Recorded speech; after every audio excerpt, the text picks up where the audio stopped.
Salam sejahtera, Ibu Bapa, Saudara yang dikasihi dan mengasihi Tuhan Yesus. Senang saya dapat menemui saudara-saudara pada saat ini, menemani untuk bersama-sama menggumuli bagian firman Tuhan. Saudara, saya ajak untuk Anda menyiapkan bagian firman Tuhan. 2 Raja-Raja 4 ayat 38 sampai 44. Kalau kita sudah menyiapkan bagian Alkitab kita, 2 Raja-Raja 4 ayat 38 sampai 44, biarkan terbuka. Kita memohon Tuhan melalui kuat kuasa Roh Kudus supaya memampukan kita untuk mengerti, memahami firman ini sesuai dengan apa yang dikehendakinya. Mari kita berdoa. Bapa dalam surga, terima kasih untuk kasih kebaikan-Mu, untuk setiap kesempatan yang Engkau berikan. Kami bergaul dengan Engkau melalui firman-Mu. Tuhan yang menolong kami semua, agar apa yang kami baca, apa yang kami renungkan, boleh kami pahami dengan baik. Dengan pemahaman yang baik itulah Tuhan menolong kami untuk menjadi pelaku firman-Mu. Hamba-Mu dalam kelemahan keterbatasannya, biarlah Tuhan sendiri yang menolongnya, supaya ia dapat menyampaikan sabda-Mu sesuai dengan apa yang Engkau ingini. Dalam nama Tuhan kami Yesus Kristus kami berdoa. Amin. 2 Raja-Raja 4 ayat 38 sampai 44. Elisa kembali ke Gilgal pada waktu ada kelaparan di negeri itu. Dan ketika pada suatu kali rombongan Nabi duduk di depannya, berkatalah ia kepada bujangnya, "Taruhlah kuali yang paling besar di atas api dan masaklah sesuatu makanan bagi rombongan Nabi itu." Lalu keluarlah seorang dari mereka ke ladang untuk mengumpulkan sayur-sayuran. Ia menemui pohon sulur-suluran liar dan memetik daripadanya labu liar. Serangkul penuh dalam jubahnya. Sesudah ia pulang, teruslah ia mengiris-irisnya ke dalam kuali masakan tadi, sebab mereka tidak mengenalnya. Kemudian dicedoklah dari masakan tadi bagi orang-orang itu untuk dimakan, dan segera sesudah mereka memakannya, berteriaklah mereka serta berkata, "Maut ada dalam kuali itu, hai abdi Allah." Dan tidak tahan mereka memakannya. Tetapi berkatalah Elisa, "Ambillah tepung." Dilemparkannyalah itu ke dalam kuali serta berkata, "Cedoklah sekarang bagi orang-orang ini, supaya mereka makan." Maka tidak ada lagi sesuatu bahaya dalam kuali itu. Datanglah seorang dari Baal Salisa dengan membawa bagi abdi Allah roti hulu hasil, yaitu 20 roti jelai serta gandum baru dalam sebuah kantong.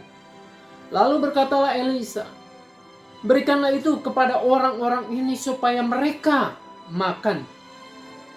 Tetapi pelayannya itu berkata, "Bagaimanakah aku dapat menghidangkan ini di depan 100 orang?" Jawabnya, "Berikanlah kepada orang-orang itu supaya mereka makan. Sebab beginilah firman Tuhan, orang akan makan, bahkan akan ada sisanya."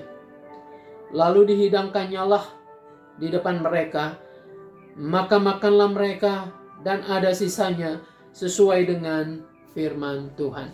Sampai di sana yang berbahagia, setiap kita yang mau mendengarkan firman Allah, memelihara tentu dengan melakukannya. Mujizat sederhana. Apa yang Anda bayangkan kalau mendengar kata mujizat? Waktu saya masih kanak-kanak, masih remaja, ketika mendengar kata mujizat, dalam benak saya langsung berpikir, mujizat adalah sesuatu yang luar biasa. Sesuatu yang spektakuler. Sesuatu yang wah. Yang di luar kemampuan nalar kita. Tidak masuk dalam pikiran kita. Mujizat adalah hal yang ajaib. Hal yang menakjubkan. Hal yang tidak sederhana. Bagaimana mungkin pada saat ini kok tema kita jadinya mujizat sederhana? Apakah kita menyederhanakan mujizat? Apakah mujizat itu kemudian kita simpelkan begitu ya? Saudara-saudara, tentu bukan demikian. Mujizat memang benar. Ada kalanya spektakuler, luar biasa, sulit untuk dicerna akal budi kita. Ada keajaiban-keajaiban. Termasuk dalam cerita tadi. Apa yang ditampilkan dalam bacaan firman Tuhan tadi. Kisah tentang Elisa ini. Saudara-saudara, kita akan melihat benar mukjizat itu ditampilkan luar biasa. Tetapi yang sederhana itu adalah bagaimana respon, sikap, tanggapan manusia, dalam hal ini Nabi Elisa. Dari situ kita akan melihat ada hal-hal yang sebenarnya simpel, sangat sederhana yang dilakukan oleh abdi Allah ini, oleh sang nabi ini. Nah, saudara-saudara, Elisa, kita tahu dia adalah murid atau dulunya pelayan dari Nabi Elia. Mungkin sebagian dari kita melihat nama Elisa tidak sehebat Elia. Elia menampilkan kehebatan yang luar biasa. Bagaimana ia bertarung dengan nabi-nabi Baal.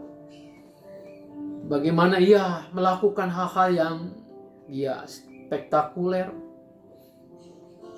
Namun saudara-saudara, kalau kita teliti, kita telaah, sebenarnya Alkitab mencatat dengan sangat detail.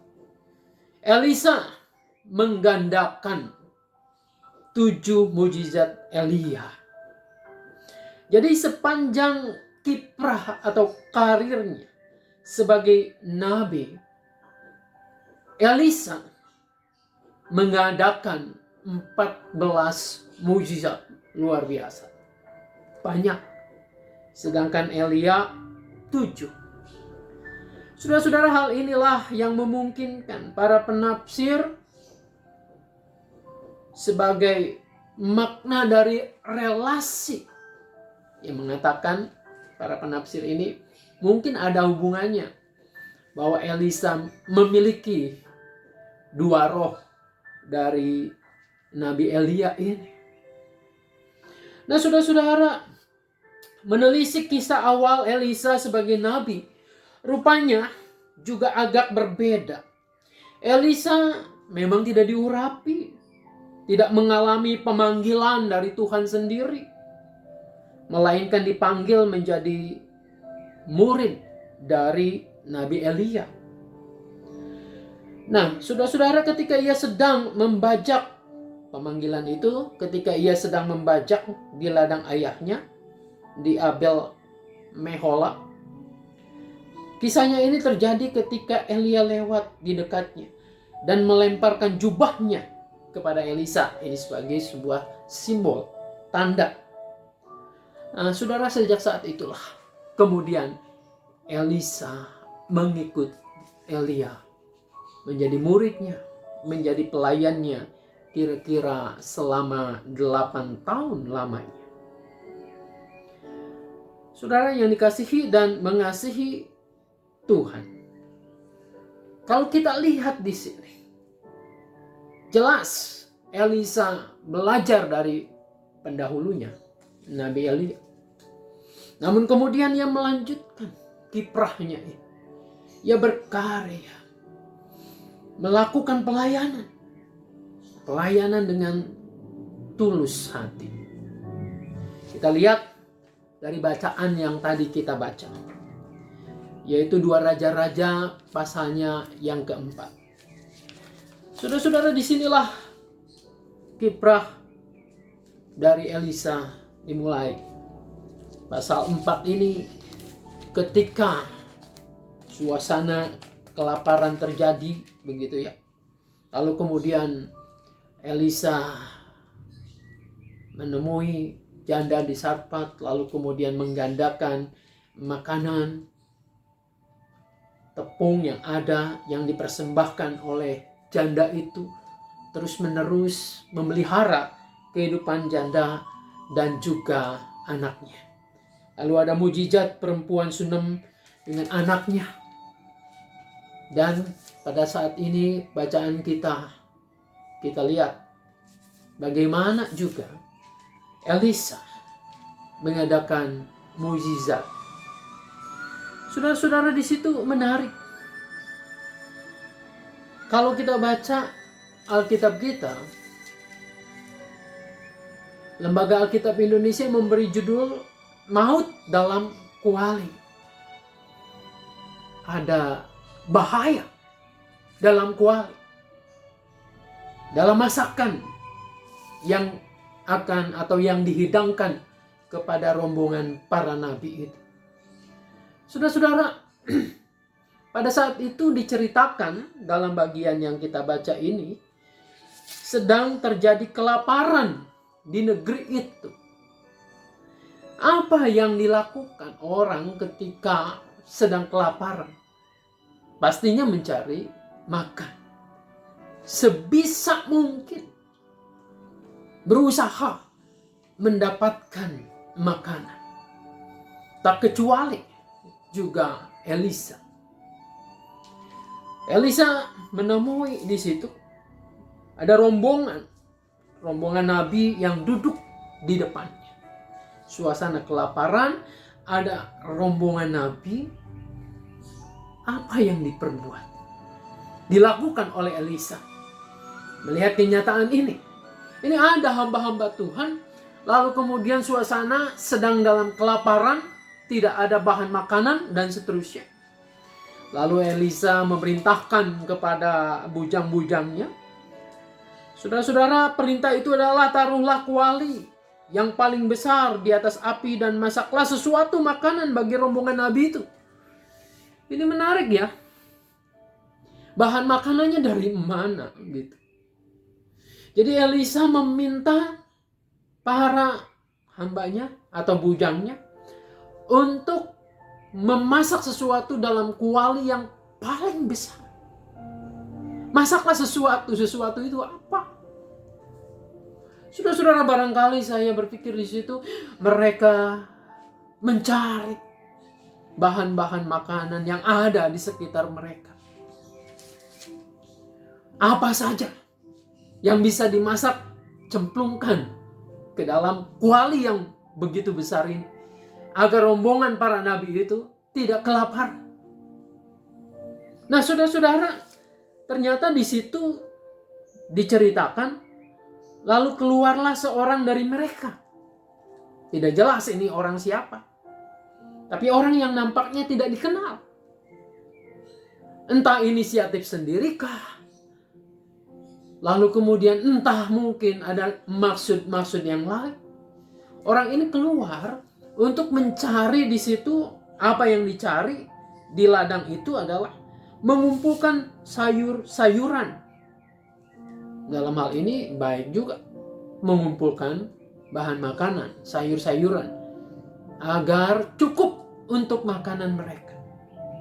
Lalu kemudian ia menemui pohon sulur-suluran liar dan memetik daripadanya labu liar. Sulur-suluran adalah pohon-pohon yang merambat, lalu kemudian di situ ada labu liar. Entah labu seperti apa yang mereka temui. Nah, Alkitab menceritakan ternyata ketika bahan-bahan itu yang liar ini, yang tidak diketahui ini, dimasukkan bersama-sama dengan masakan ke dalam kuali itu, apa yang terjadi? Ketika mereka mencedok makanan itu, merasakan, lalu kemudian mereka mengatakan, maut ada dalam kuali itu. Dia berseru kepada Elisa, abdi Allah itu, abdi Allah, maut ada dalam kuali, dalam masakan itu. Saudara, rupanya sulur-suluran, labu liar, sayur-sayuran yang tidak dikenal itu mengandung racun. Racun yang tentu saja mematikan. Bayangkan nasib atau niat baik Elisa di tengah kelaparan, mau memberi makan para hamba-hamba Tuhan, rombongan nabi ini. Yang terjadi di tengah kelaparan itu, makanannya justru mengandung racun yang mematikan. Lalu saudara-saudara, apa yang dilakukan kemudian oleh Elisa menanggapi kejadian ini? Lalu Elisa di situ, kalau kita cermati, saudara-saudara, ia memerintahkan untuk mengambil tepung. Ambillah tepung, lemparkanlah ke dalam kuali itu. Rupanya memang masih ada sedikit bahan makanan. Bahan makanan, nyatanya tadi ada tepung, suruh tepung itu lemparkan ke dalam kuali yang besar itu. Nah, saudara-saudara, sesudah dilemparkan, lalu kemudian Elisa mengatakan, cedoklah sekarang. Dan akhirnya mereka bisa menikmati makanan itu. Ini mujizat, betul. Ini mujizat besar, iya. Dari kelaparan, Nabi menyediakan makanan. Lalu kemudian dari makanan yang beracun itu, sekarang menjadi makanan yang bermanfaat untuk dimakan. Saudara-saudara, tentu ini bukan hal yang sederhana. Lalu berhubungan dengan tema kita, apa yang kemudian kita sebut mujizat sederhana ini? Saudara-saudara, mujizat sederhana adalah yang kita bisa pelajari dari apa yang dilakukan oleh Nabi Elisa adalah Elisa sederhana. Ia punya kepedulian. Ia melihat kenyataan negerinya sedang kelaparan. Tergerak hatinya untuk mengupayakan bagaimana orang-orang ini bisa mendapatkan makanan. Lalu kemudian ia meminta bujangnya untuk masak apa saja. Apa saja yang ada dalam rumah mereka, rumah Elisa. Apa aja yang ada dalam dapurnya. Masak itu dalam kuali yang besar. Jadi saudara-saudara, ini sangat sederhana. Ada kepedulian. Kepedulian itu kemudian dilakukan dengan tindakan. Tindakannya itu adalah tindakan yang sederhana. Semua apa yang ada, masak. Ini kan sesuatu yang simpel, dia nggak berpikir panjang lebar dan seterusnya. Ada kepedulian. Lalu kemudian di tengah kepedulian ini terjadi sesuatu yang tidak diharapkan. Nah, ini juga diteruskan dalam suatu sikap yang sederhana pula. Elisa saya kira bukan seorang dokter yang mengerti penawar racun seperti apa. Tapi pemikirannya adalah simpel, sederhana. Masukkan tepung. Dengan keyakinannya bahwa Allah menolong. Racun yang ada dalam kuali yang besar itu akan dapat ditawarkan. Akan dapat dilawan oleh tepung itu. Saya kira disitulah Tuhan melihat keluhuran dari jiwa yang ditampilkan oleh Elisa. Bahwa ia ingin menolong. Bahwa ia ingin supaya orang-orang mendapat makanan. Dia tidak ingin melihat ada orang yang mati kelaparan. Maka sikapnya yang sederhana itu membuahkan sesuatu yang dahsyat. Saudara-saudara, hal ini sama terjadi juga dalam perikop yang selanjutnya. Yang tadi kita baca di ayat 42 sampai 44. Elisa memberi makan 100 orang. Dengan di situ hanya tersedia roti hulu hasil disebutkan. Yaitu 20 roti jelai. Ya 20 potong roti. Hanya ada 20 potong roti. Sementara di situ ada 100 orang. Lalu kemudian Elisa meminta hambanya untuk memberikan semuanya kepada 100 orang ini. Beri mereka makan. Ya secara hitung-hitungan, saudara-saudara, bujangnya atau pembantunya Elisa itu juga menanggapi. Mana cukup Elisa? 20 potong roti untuk 100 orang. Ya mungkin hanya cukup untuk 20 orang saja. Lalu kemudian Elisa mengatakan, bagikan saja. Tuhan yang akan memberi mereka makan. Dan pasti ada sisanya. Saudara-saudara, luar biasa memang. Ketika para hambanya ini melakukan apa yang diminta oleh Elisa, mereka semua dapat kenyang makan. Dan akhirnya ada sisa untuk itu. Bagaimana Tuhan menggandakan memang tidak dicatatkan di sini. Lagi-lagi menurut saya ini adalah sebuah tindakan sederhana. Supaya orang lain jangan kelaparan. Bagikan apa yang ada padamu. Elisa melakukan itu. Yang ada padanya adalah 20 potong roti jelai. Dia tidak menyimpannya untuk dirinya sendiri. Kan sekarang lazim begitu ya. Dalam masa-masa sulit orang ingin menyimpan, menimbun buat dirinya sendiri. Obat-obatan, oksigen dan lain sebagainya ditimbun untuk diri sendiri. Kalau nanti saya memerlukannya, maka saya akan punya persediaan, punya stok. Lalu kemudian stoknya itu terus-menerus disiapkan berlebih-lebihan sehingga orang lain menjadi kekurangan. Beda dengan apa yang dilakukan oleh Elisa. Elisa justru apa yang dia punya, seluruhnya ia kasih. Supaya orang lain tidak kelaparan. Supaya orang lain mendapatkan makanan kenyang. Sikap yang sederhana. Mukjizat terjadi melalui hal yang sederhana.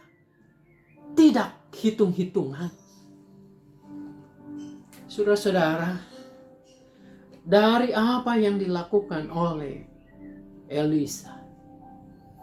Dan kemudian kalau kita belajar dari Tuhan Yesus yang memberi makan 5.000 orang laki-laki saja yang dihitung waktu itu. Kalau dijumlah dengan anak-anak, dengan para perempuan, jumlahnya pasti belasan ribu atau puluhan ribu. Itu pun berangkat juga dari kepedulian, kesederhanaan. Berikan mereka makanan. Yesus menggunakan apa yang ada. Yang ada adalah 5 roti dan 2 ikan. Saudara-saudara, hal yang sederhana mendatangkan sebuah mukjizat yang luar biasa.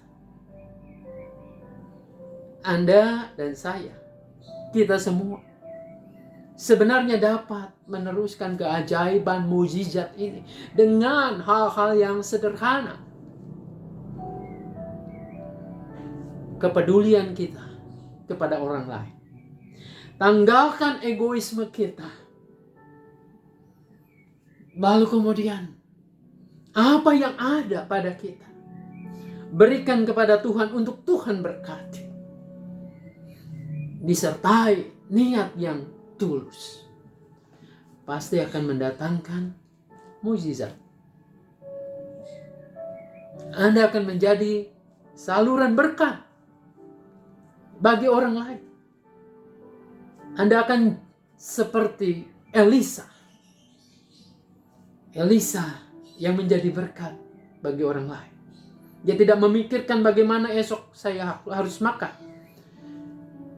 tetapi hatinya penuh dengan kepedulian itu.